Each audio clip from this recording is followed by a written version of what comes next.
أعوذ بالله من الشيطان الرجيم. بسم الله الرحمن الرحيم. يا أيها المزمل قم الليل إلا قليلا نصفه أو انقص منه قليلا أو زد عليه ورتل القرآن ترتيلا إنا سنلقي عليك قولا ثقيلا إن ناشئة الليل هي أشد وطئا وأقوم قيلا إن لك في النهار سبحا طويلا واذكر اسم ربك وتبتل إليه تبتيلا رب المشرق والمغرب لا إله إلا هو فاتخذه وكيلا واصبر على ما يقولون واهجرهم هجرا جميلا وذرني والمكذبين أولي النعمة ومهلهم قليلا إن لدينا أنكالا وجحيما وطعاما ذا غصة وعذابا أليما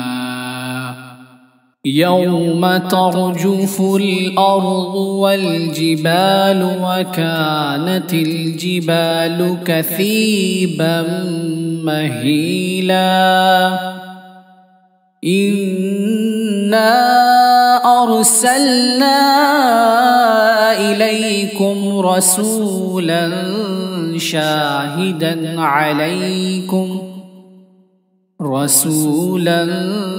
شاهدا عليكم كما أرسلنا إلى فرعون رسولا فعصى فرعون الرسول فأخذناه أخذا وبيلا فكيف تتقون إن كفرتم يوما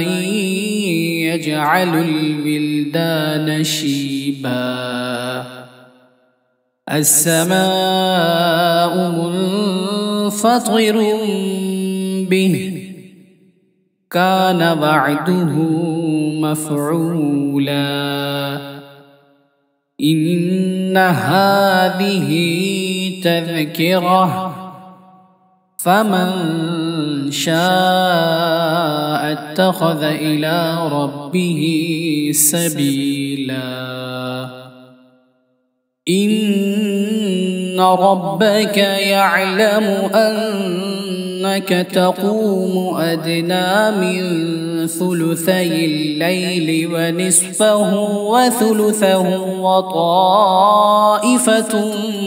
من الذين معك والله يقدر الليل والنهار علم أن لن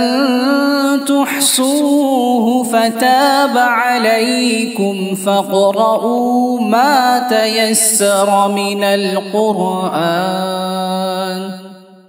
علم أن سيكون منكم مرضى وآخرون يضربون في الأرض يبتغون من فضل الله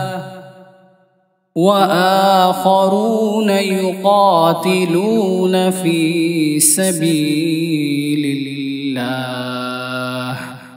فاقرؤوا ما تيسر منه وأقيموا الصلاة وآتوا الزكاة وأقرضوا الله قرضا حسنا وما تقدموا لأنفسكم من خير تجدوه عند الله هو خيرا وأعظم أجرا واستغفروا الله إن الله غفور رحيم. صدق الله العظيم.